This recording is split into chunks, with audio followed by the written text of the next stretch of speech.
Boa noite, meus irmãos. Hoje é dia 19 de fevereiro de 2025, quarta-feira.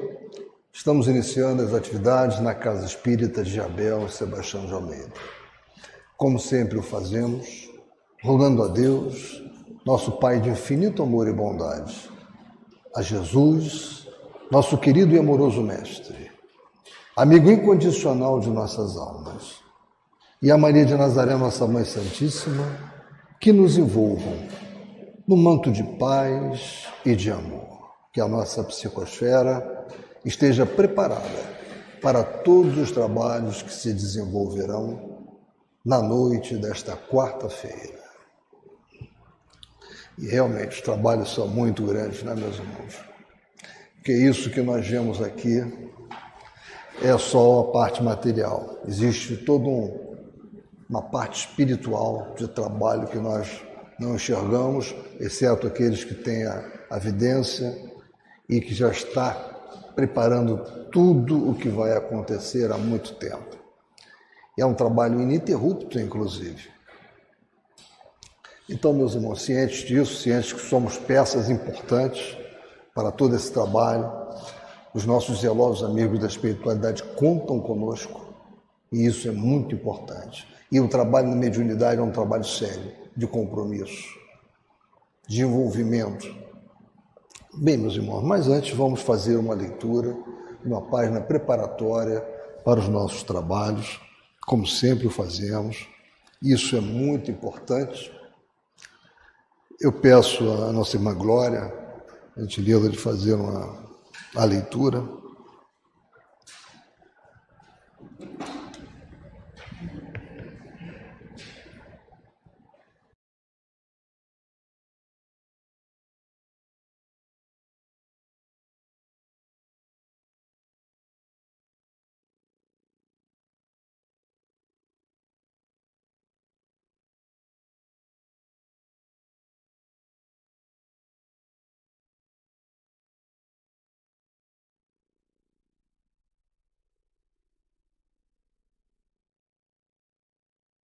Faz o seguinte.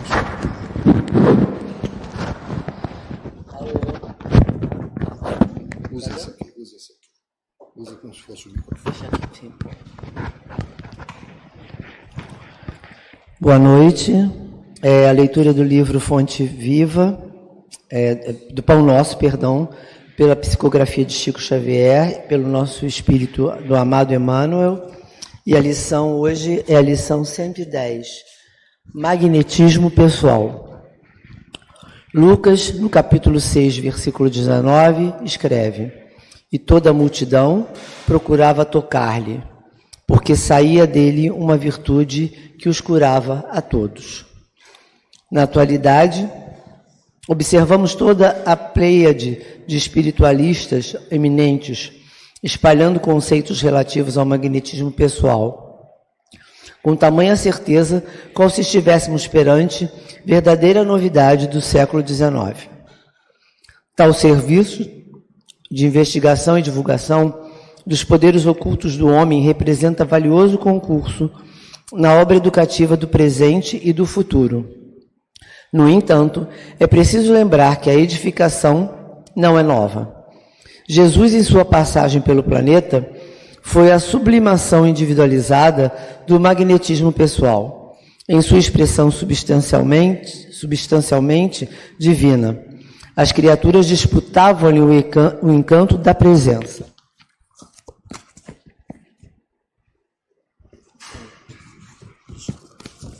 Caiu um papelzinho aqui. Não, segura esse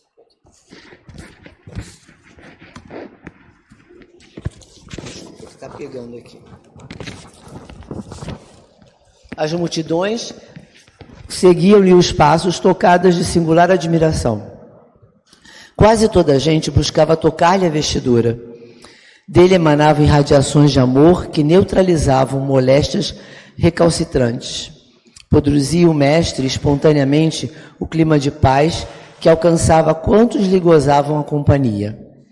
Se pretendes, pois, um caminho mais fácil para a eclosão plena de tuas potencialidades psíquicas, É razoável aproveites a experiência que os orientadores terrestres te oferecem. Neste sentido, mas que não te esqueças dos exemplos e das vivas demonstrações de Jesus. Se intentas atrair, é imprescindível saber amar. Se desejas influência legítima na terra, santifica-te pela influência do céu. Linda passagem, né? Exemplo de Jesus sempre, né? Ou seja, ele foi mestre, senhor na ação, que é o que a gente precisa.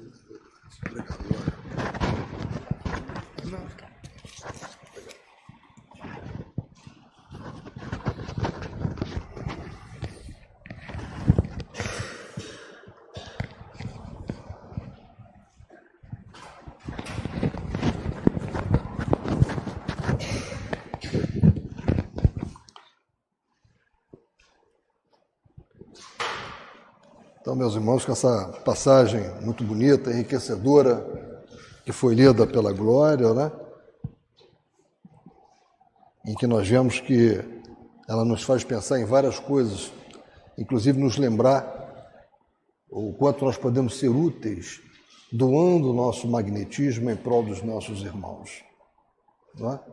Ele mesmo, o Mestre querido, sempre nos diz: podeis fazer as curas que pretendeis. Tenhas amor, né? E doe-se.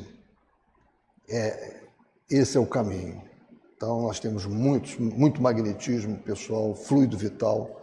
Então, o trabalho na casa espírita, num determinado setor, envolve essa doação. Né?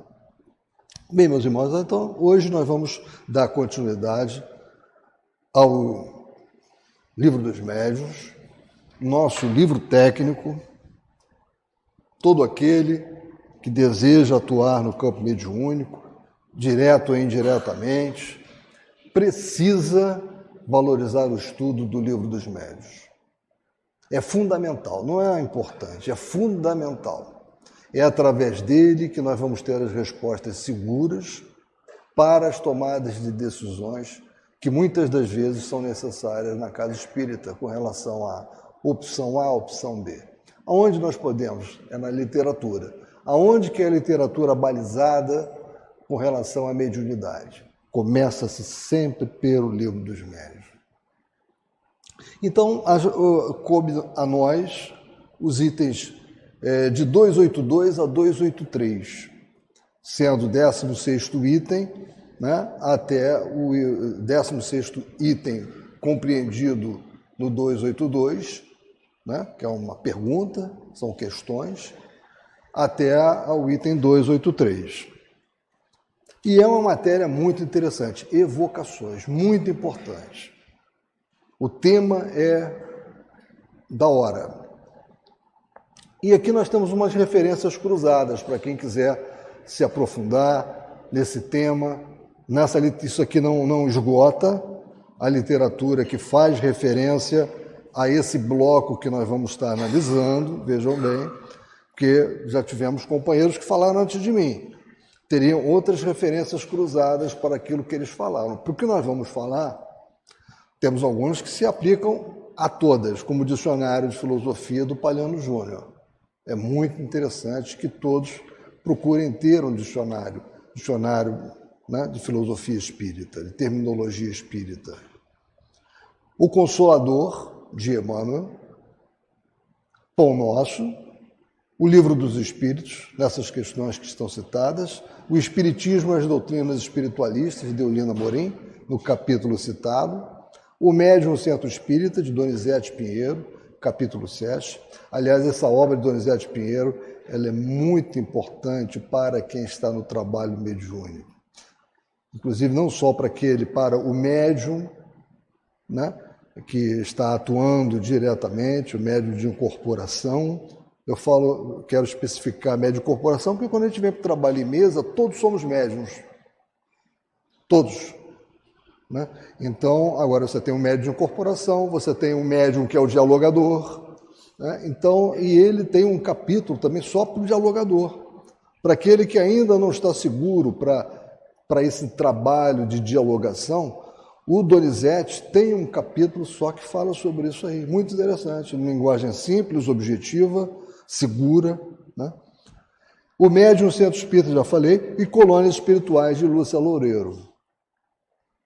Então vamos iniciar a nossa atividade. Bom, já que nós estamos falando de evocação, é importante, né, a terminologia.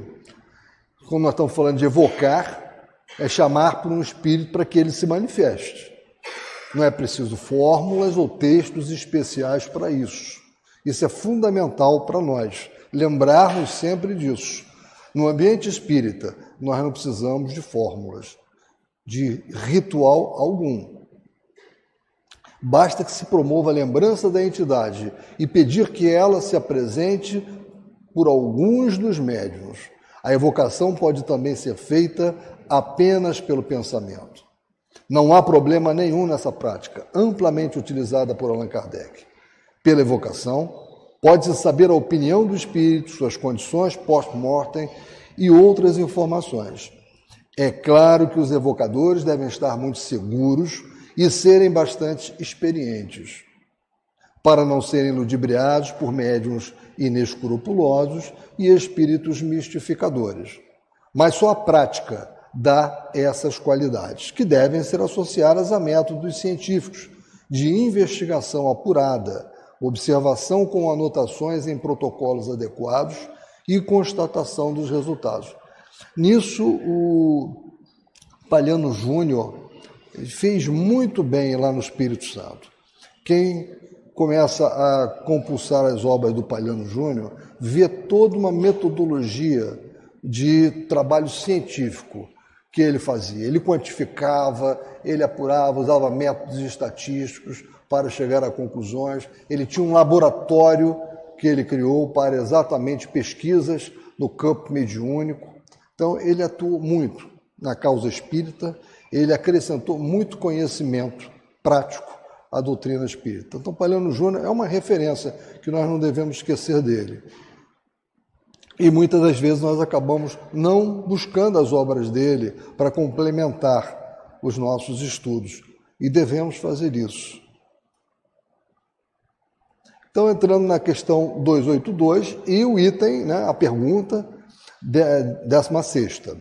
São preferíveis as evocações em dias e horários determinados?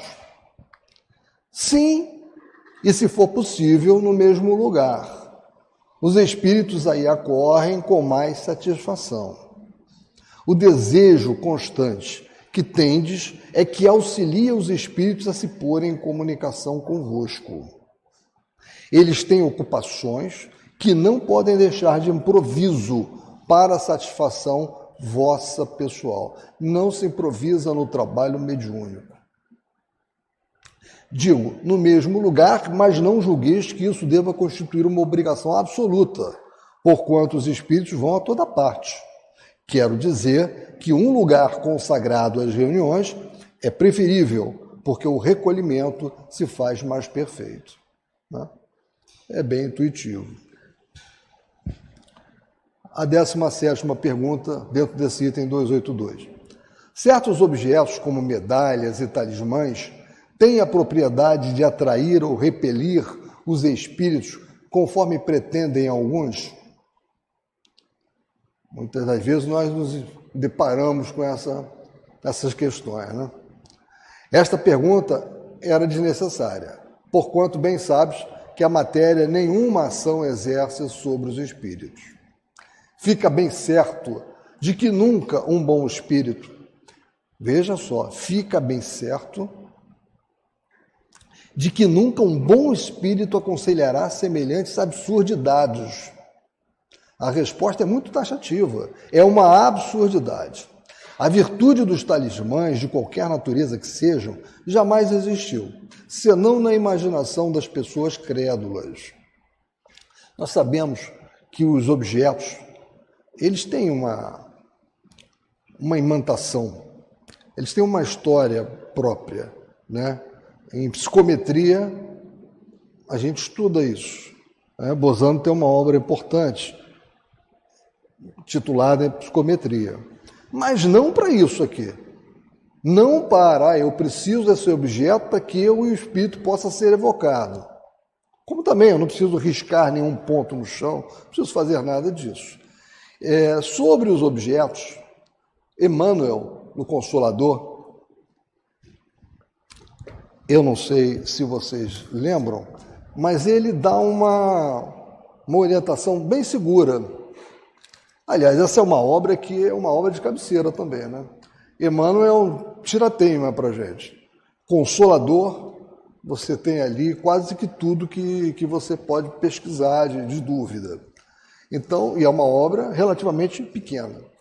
Então, nós temos o item 143 dessa obra.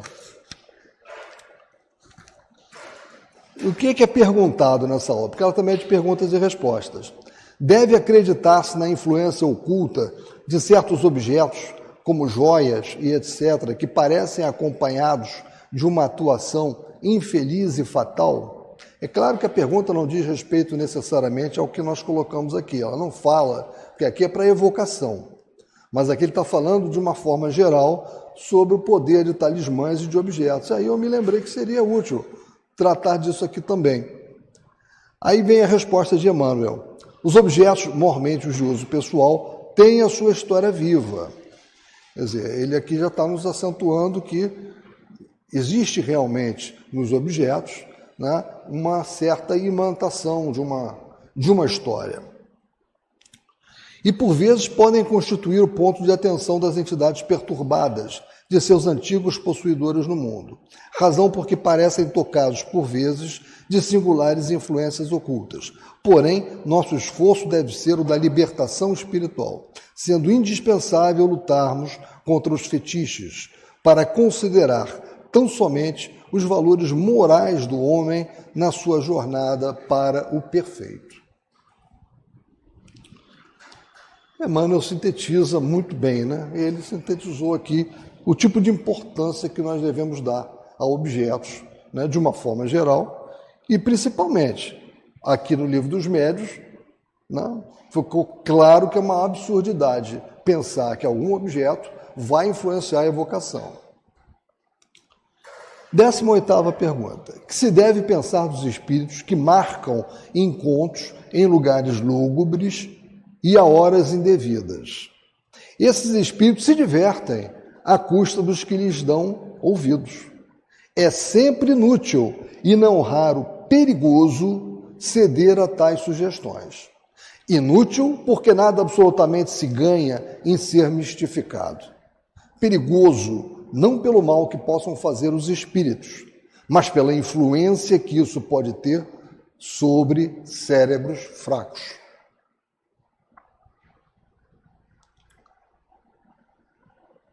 Haverá dias e horas mais propícias para as evocações? Para os espíritos, isso é completamente indiferente, como tudo o que é material. E fora superstição acreditar-se na influência dos dias e das horas.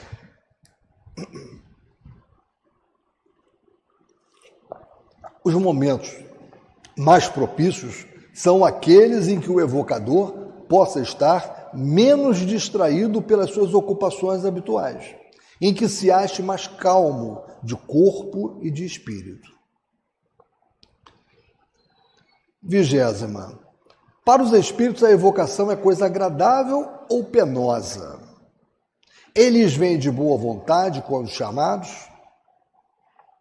Isso depende do caráter deles e do motivo com que são chamados. Isso também é de fundamental importância. O motivo.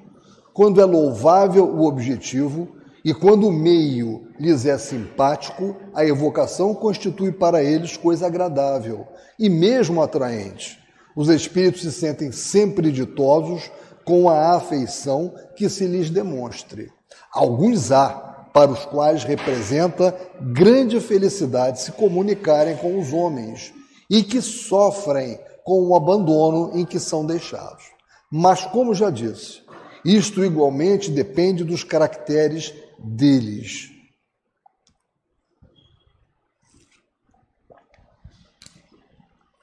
No Livro dos Espíritos, nós temos uma orientação também sobre isso, nessa questão 935 e nota de Kardec.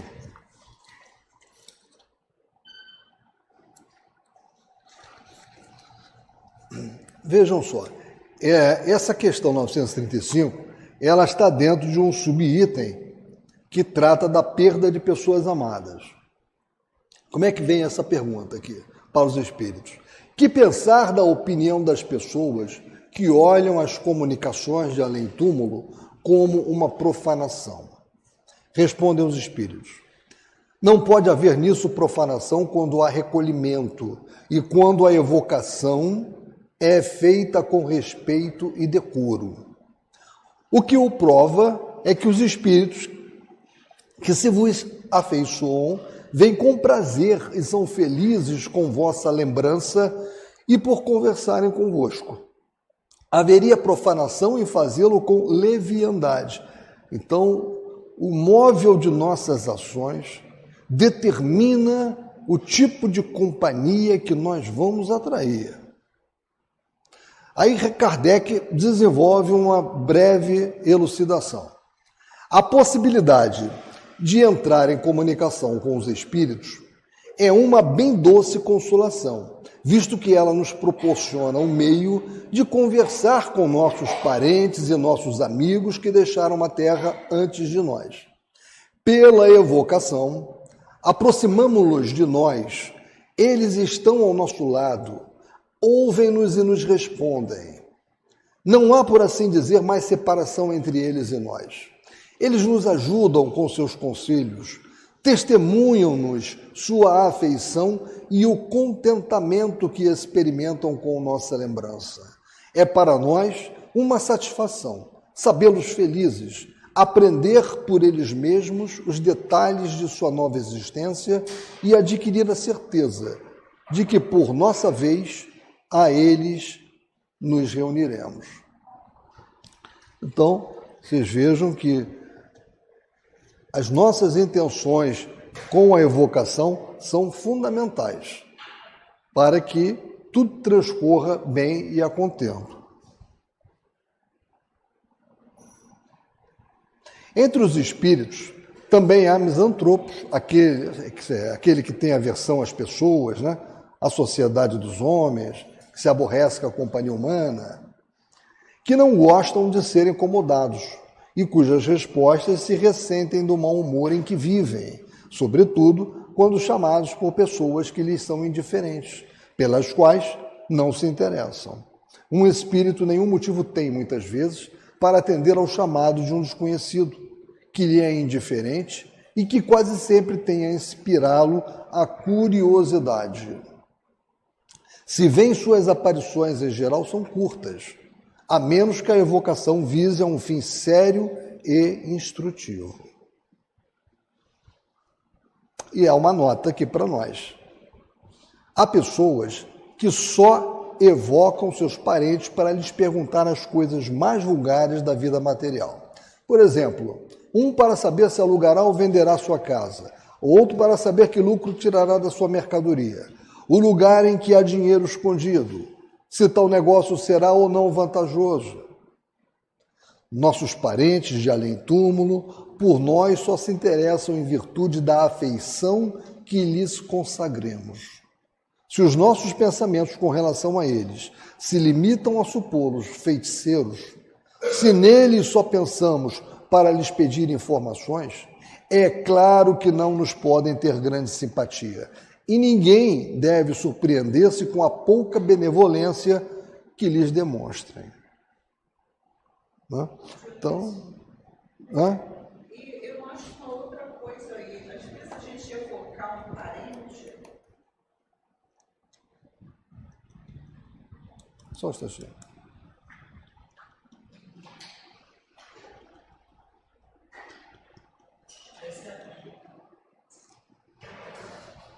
Usa o meu aqui.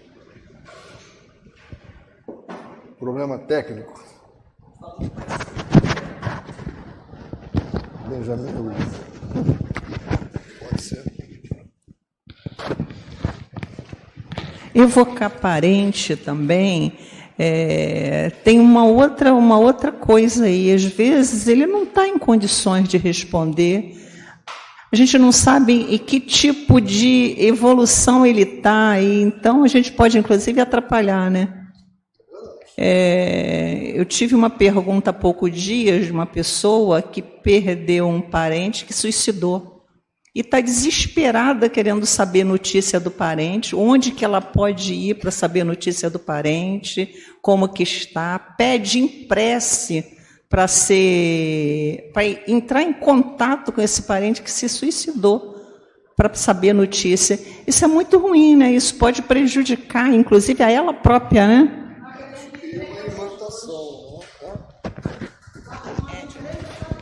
Espera aí, vamos compartilhar.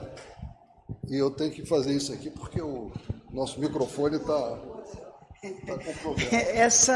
Essa pergunta, essa curiosidade, naturalmente deve nascer de uma pessoa que não tenha conhecimento espírita, né?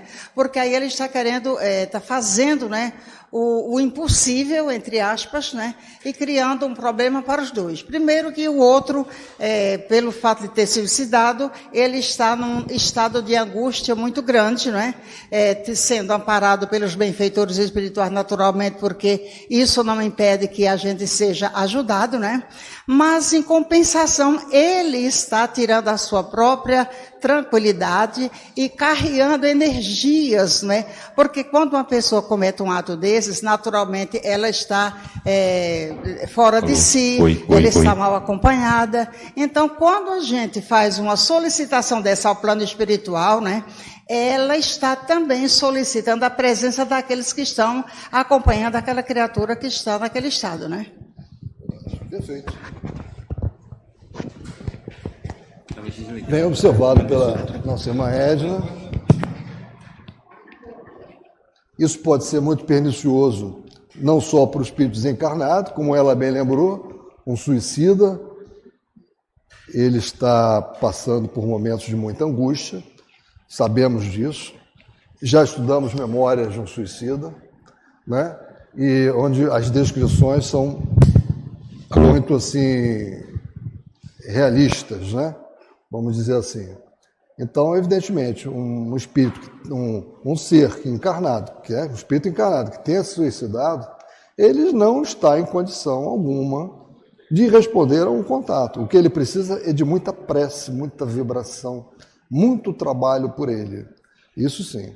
E se aquele que aqui tiver merecimento para isso, vai ser bafejado, no mínimo por uma intuição que virá de outros amigos espirituais, né, informando sobre essa situação, no momento certo, né, porque muitas das coisas nem devem ser ditas.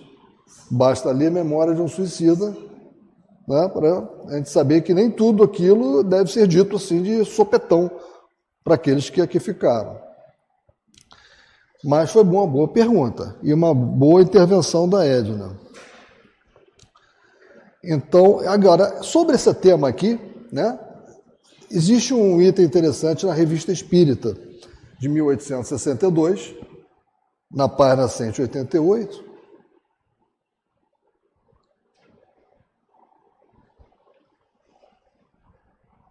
Nós estamos com problemas técnicos aqui recorrentes, né?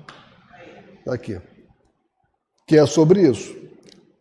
E eu transcrevi só a parte que interessa. É muito interessante essa mensagem desse espírito Bernardin, que foi obtido pela senhora Collignon.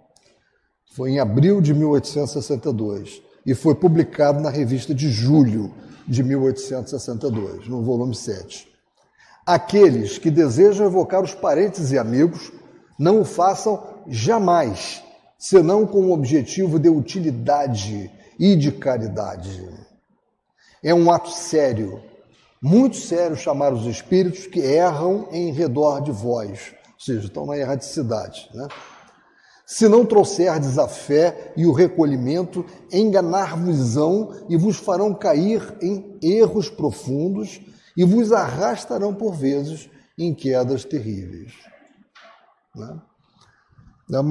Vale a pena para quem tiver um tempo poder acessar a Revista Espírita de 1862, né? Que é uma mensagem grande e trata de outros aspectos, muito interessante da mediunidade.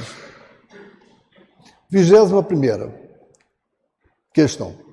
Alguma diferença há entre os bons e os maus espíritos pelo que toca à solicitude com que atendam ao nosso chamado? Uma bem grande há. Os maus espíritos não vêm de boa vontade, senão quando contam dominar e enganar. Experimentam viva contrariedade quando forçados a vir, para confessarem suas faltas, e outra coisa não procuram senão ir-se embora, como um colegial a quem se chama para repreendê-lo. Podem, a isso, ser constrangidos por espíritos superiores, como castigo e para a instrução dos encarnados. A evocação é penosa para os bons espíritos quando são chamados inutilmente para futilidades. Então, ou não vêm, ou se retiram logo. Então, o objetivo da evocação ele é fundamental. Podeis dizer que, em princípio, os espíritos, quaisquer que eles sejam, não gostam exatamente como vós de servir de distração a curiosos. Frequentemente, outro fim não tendes, evocando um espírito, senão ver o que ele vos dirá ou interrogá-lo sobre particularidades de sua vida que ele não deseja dar-vos a conhecer, porque nenhum motivo tem para vos fazer confidências. Tema esse até que já foi trabalhado em outros itens anteriores. Julgais que ele se vá colocar na berlinda somente para vos dar prazer? Desenganai-vos, o que ele não faria em vida, não fará tampouco como espírito. Nota: a experiência com efeito prova que a evocação é sempre agradável aos espíritos, quando feita com fim sério e útil. Veja como Kardec e os espíritos estão sempre nos orientando para essa finalidade. Quantas vezes nós estamos falando isso desde que começamos? Os bons vêm prazerosamente instruir-nos. Os que sofrem encontram alívio na simpatia que se lhes demonstra. Os que conhecemos ficam satisfeitos com os se saberem lembrados. Os levianos gostam de ser evocados pelas pessoas frívolas, porque isso lhes proporciona ensejo de se divertirem à custa delas. Sentem-se pouco à vontade com pessoas graves, com quem está trabalhando seriamente. Ou seja, finalidade séria, finalidade útil, gravidade no proceder afasta os espíritos levianos naturalmente. Em Pão Nosso, que foi lido pela nossa irmã Glória, nós encontramos no capítulo 54, que nós estamos falando da seriedade e da utilidade para nós evocarmos um espírito. Isso aí é precedência. Tem que haver um interesse útil, uma finalística positiva, né? O que é que Emmanuel nos fala no capítulo 54 do Pão Nosso? É uma mensagem bem interessante.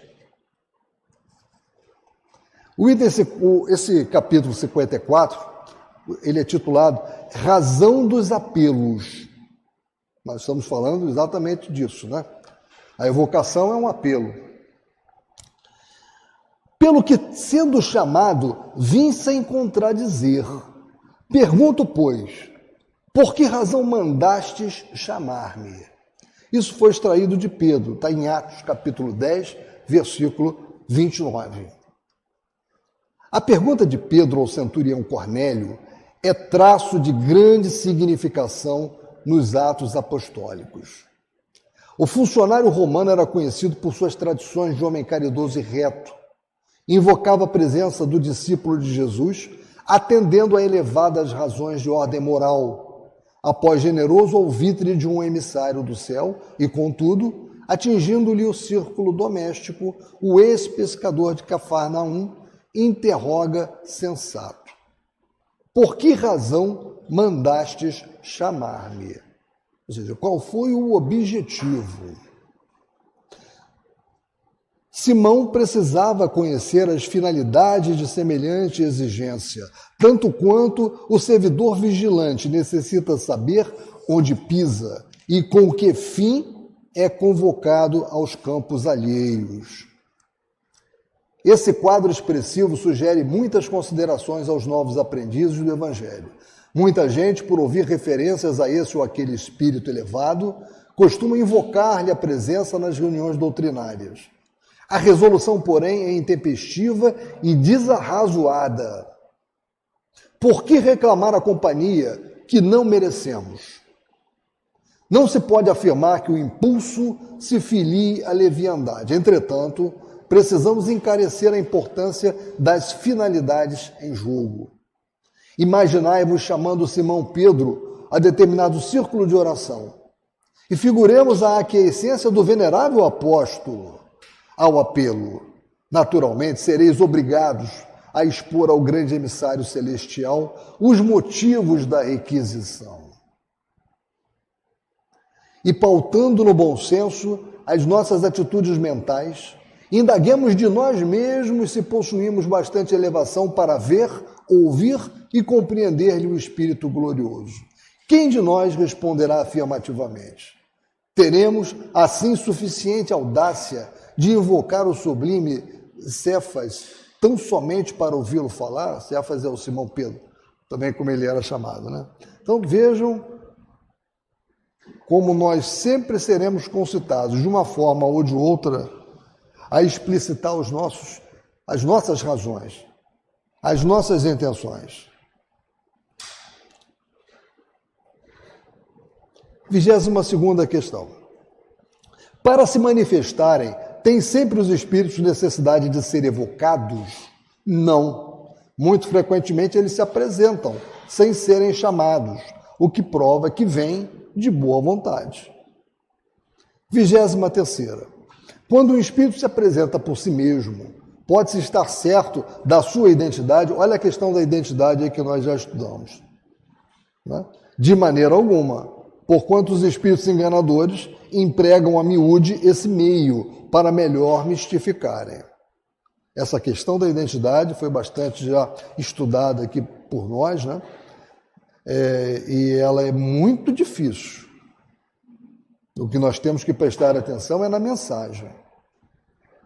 24ª. Quando se evoca pelo pensamento o espírito de uma pessoa, esse espírito vem, ainda mesmo que não haja manifestação pela escrita ou de outro modo. A escrita é um meio material para o espírito de atestar a sua presença, mas o pensamento é que o atrai, e não o fato da escrita.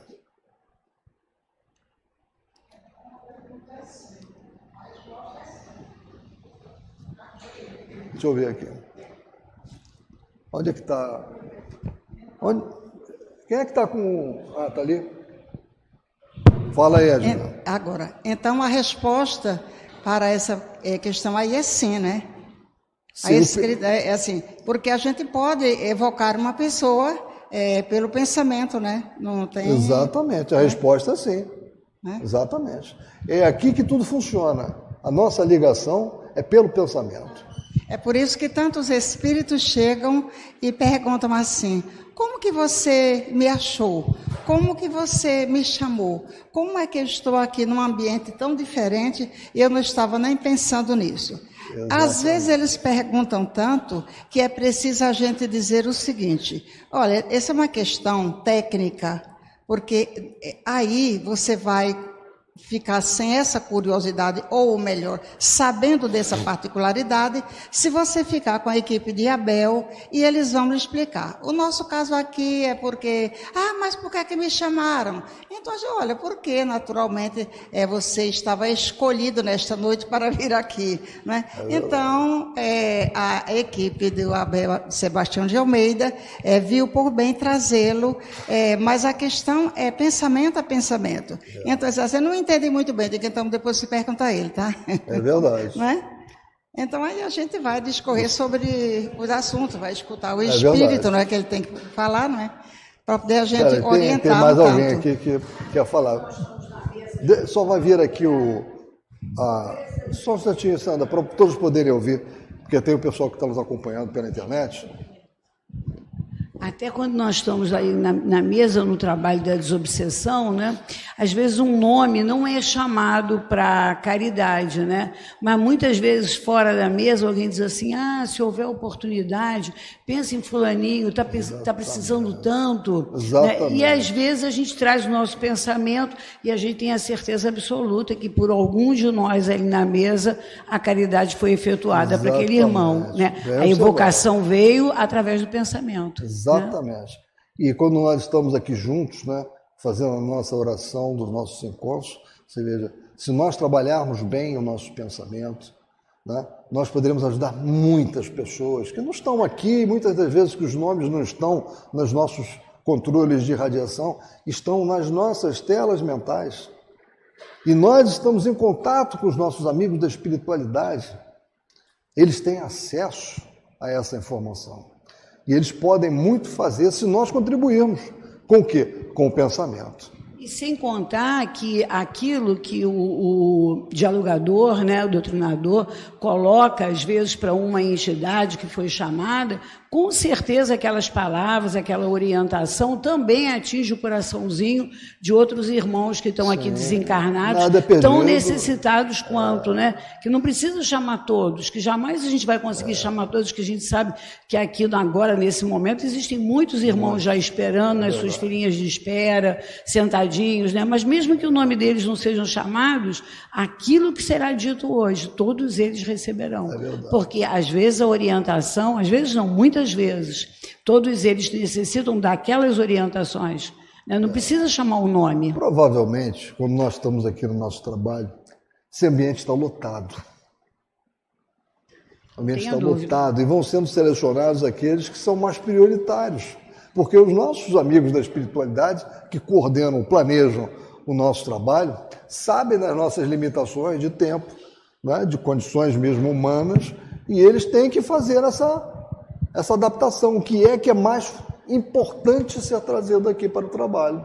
Mas deve estar lotado aqui, né? E é por isso que um dia, pelo menos a mais, né, no mês, é importante nós fazermos uma sessão especial. Né? Nós estamos com 70 nomes. 70 nomes. Não é pouca coisa.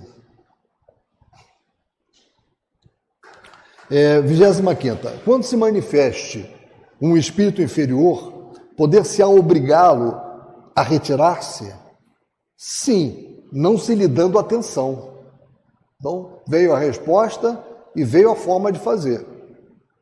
Mas como quereis que se retire quando vos divertis com as torpezas? Aí, os espíritos inferiores se ligam aos que os escutam com complacência, como os tolos entre vós. Se eu me ligo a eles, obviamente, eu não vou conseguir afastá-los. Ou com a nossa curiosidade, né? Que é o pior de tudo, né? Exatamente. Deixa chegar aí, por favor, Edna.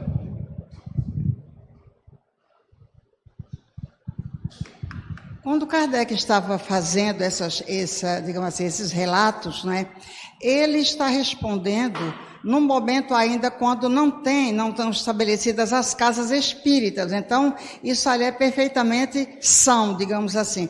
Quando se manifesta um espírito inferior, poder-se-á obrigá-lo a retirar-se? Sim, não se lhe dando atenção. Entendeu? Mas isso aí é numa casa comum, digamos, num local comum, não no local especializado para que se faça como hoje, numa mesa mediúnica, não é? É verdade, bem observado.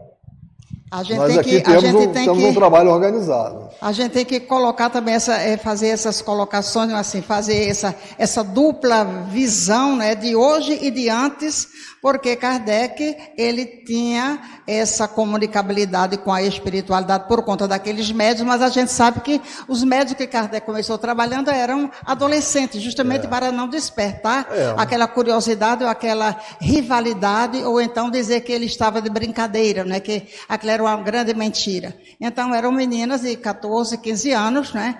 E depois é que ele começou a trabalhar com médiuns mais experimentados e depois de muito tempo é que vieram, assim, veio o Centro Espírita, que essa semana eu até coloquei uma mensagem que um rapaz estava falando que o teatro é um órgão bem importante lá na França. Eu não sei se é um teatro ou acho que é um teatro, que ali foi estabelecido o primeiro centro espírita do mundo, que foi na França.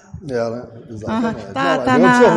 Está no Grupo Caridade. E o próprio Kardec, né, aproveitando o que você está falando, muitas pessoas ainda entendem que deve-se fazer evocações com muito mais intensidade para várias coisas, para descobrir várias particularidades. Porque Kardec fazia.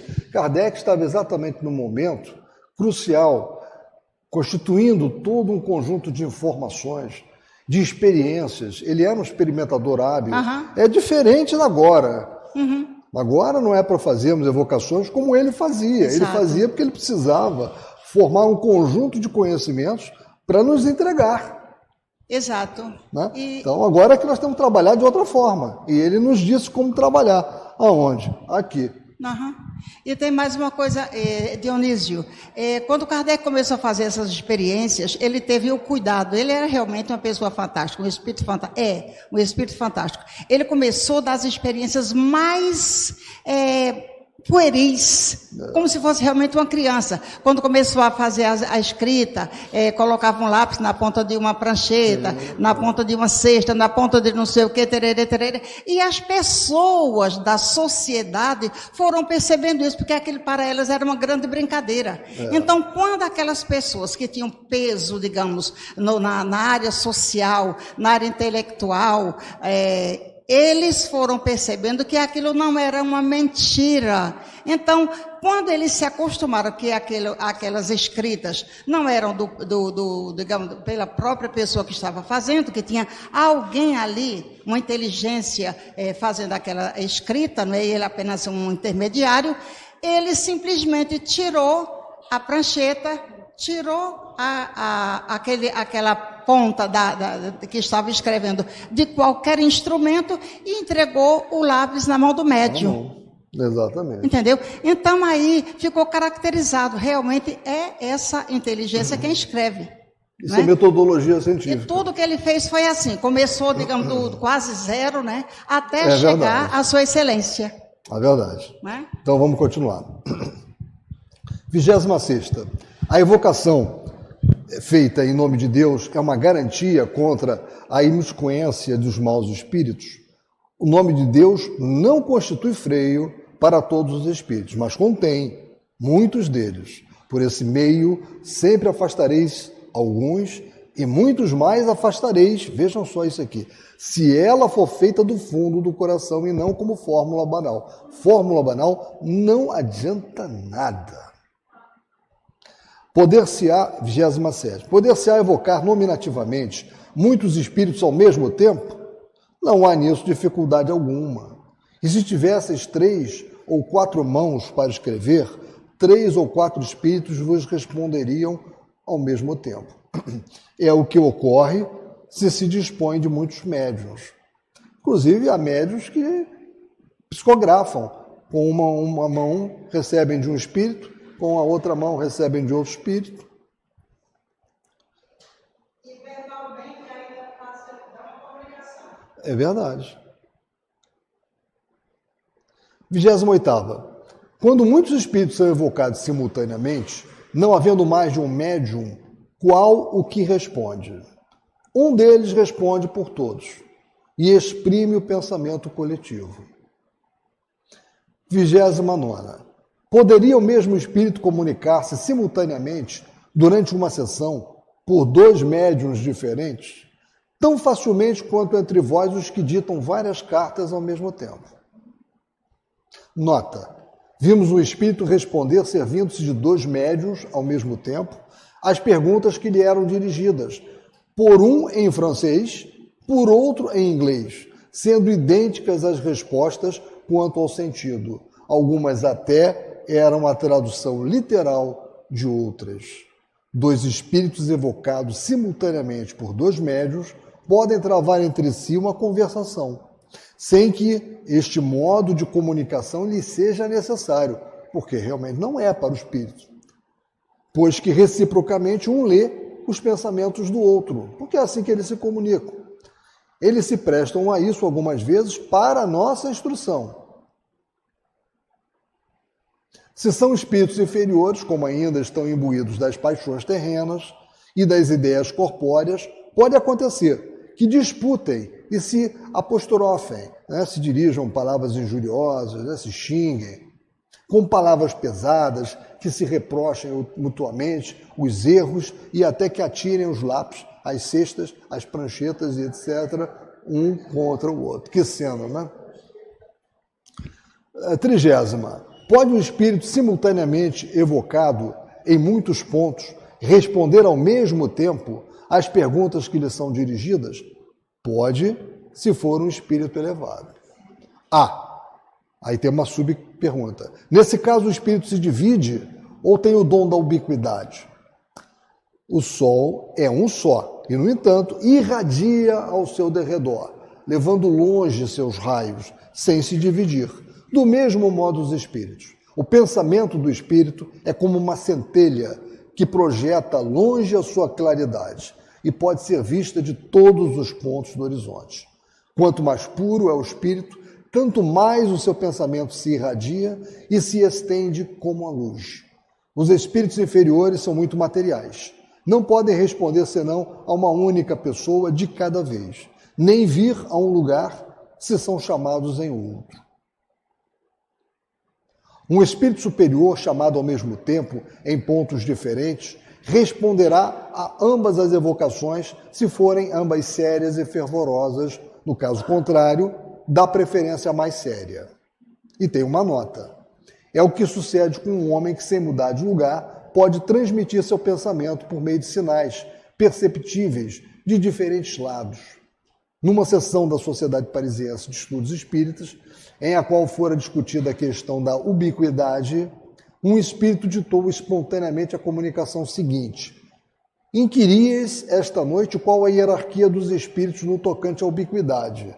Comparai-vos a um aerostato que se eleva pouco a pouco nos ares. Enquanto ele rasteja na terra, só os que estão dentro de um pequeno círculo o podem perceber.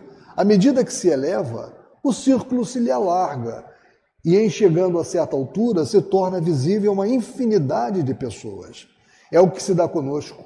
Um mau espírito que ainda se acha preso à terra permanece num círculo restrito entre as pessoas que o veem. Suba ele na graça, melhore-se e poderá conversar com muitas pessoas. Quando se haja tornado espírito superior, pode irradiar como a luz do sol, mostrar-se a muitas pessoas e em muitos lugares ao mesmo tempo. 31ª. Podem ser evocados os puros espíritos, os que não terminado a série de suas encarnações? Podem, mas muito raramente atenderão. Eles só se comunicam com os de coração puro e sincero, e não com os orgulhosos e egoístas. Por isso mesmo, é preciso desconfiar dos espíritos inferiores que alardeiam essa qualidade, para se darem importância aos vossos olhos. Olha a importância do capítulo 54 do Pai Nosso, a mensagem de Emmanuel. Como é que os espíritos dos homens mais ilustres acodem tão facilmente, tão familiarmente ao chamado dos homens mais obscuros? Os homens julgam por si os espíritos, o que é um erro. Após a morte do corpo, as categorias terrenas deixam de existir. Só a bondade estabelece distinção entre eles. E os que são bons vão a toda parte onde haja um bem a fazer-se. Quando a finalidade for essa, podemos contar com eles. Quanto tempo deve decorrer depois da morte para que se possa evocar um espírito? Uma pergunta bem prática, né? Podeis fazê-lo no instante mesmo da morte. Mas como nesse momento o espírito ainda está em perturbação, só muito imperfeitamente responde. E tem uma nota. sendo variável o tempo que dura a perturbação, não pode haver prazo fixo para fazer essa evocação. Entretanto, é raro que, ao cabo de 8 dias, o espírito já não tenha conhecimento do seu estado para poder responder. Algumas vezes, isso lhe é possível 2 ou 3 dias depois da morte. Em todos os casos, se pode experimentar com prudência. É claro que ele não está falando aqui dos suicidas. 34ª.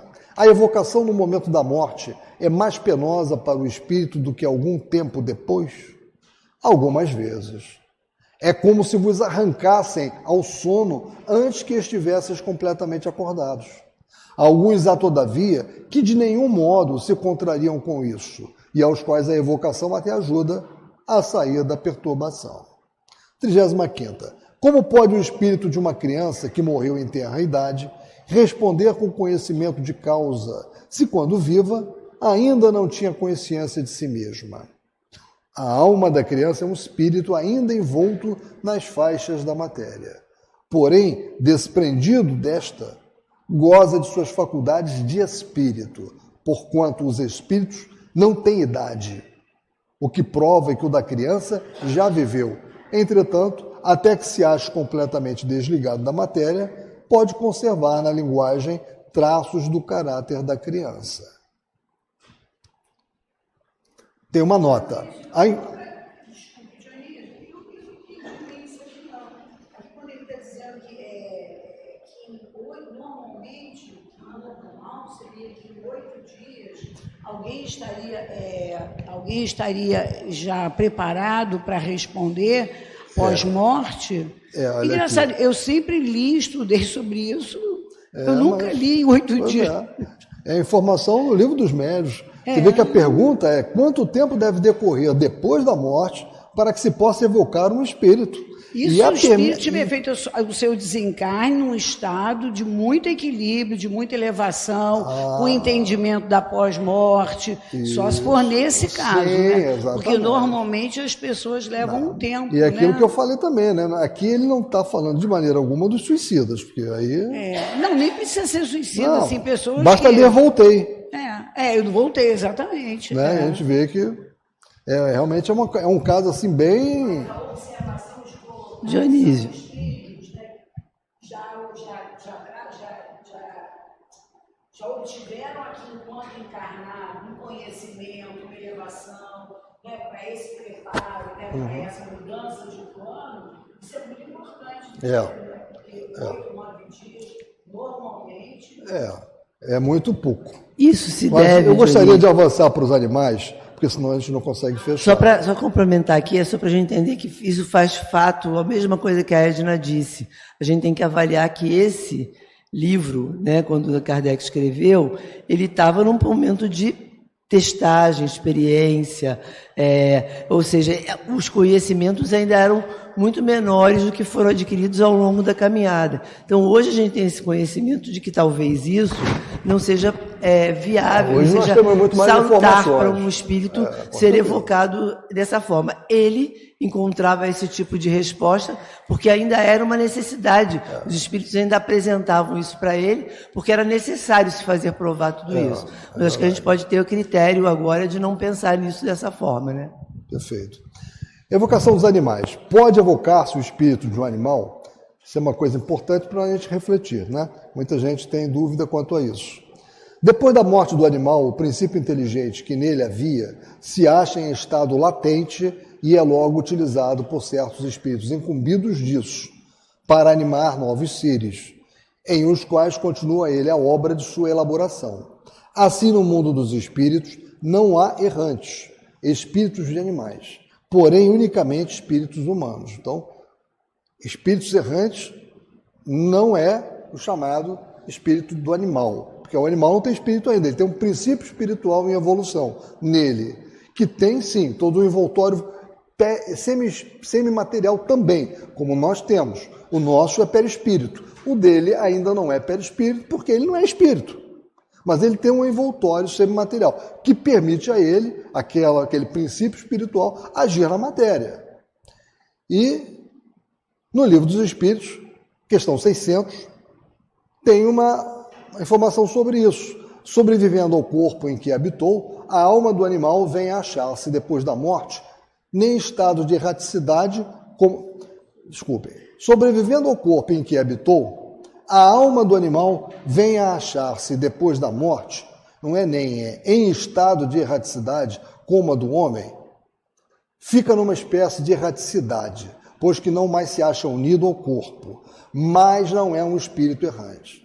O espírito errante é um ser que pensa e obra por sua livre vontade.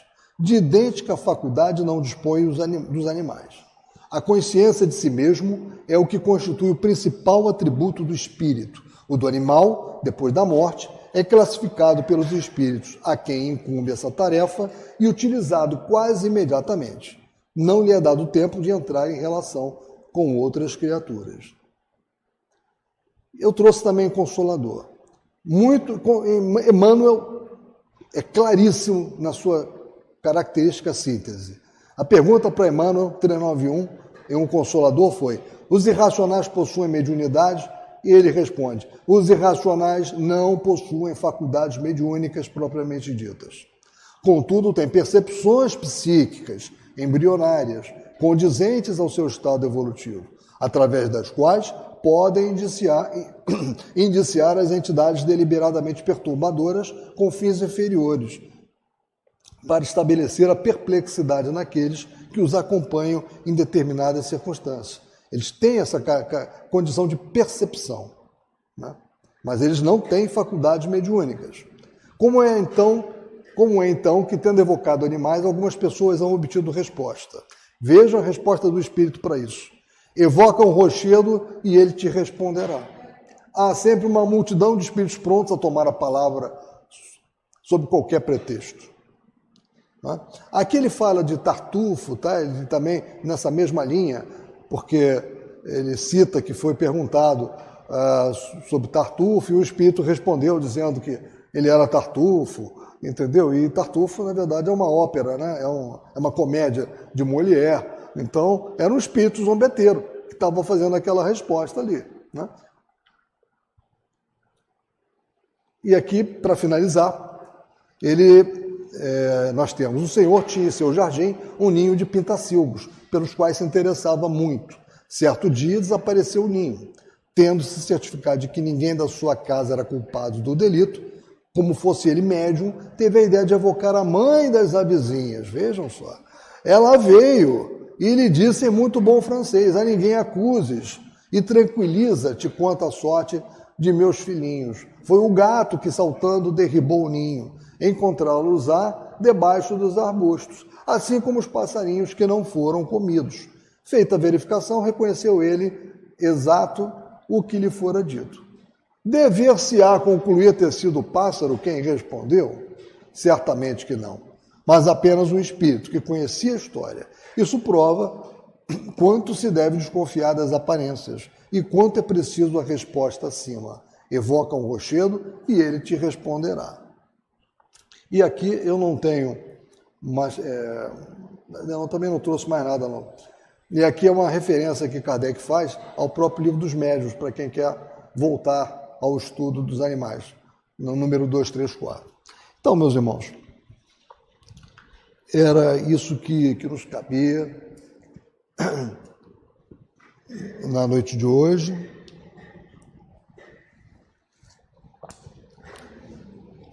Agradeço muito aí as colaborações, foram muito boas. E o objetivo é esse mesmo, é nós trocarmos impressões, é nós crescermos juntos, com esse somatório de conhecimentos de cada um.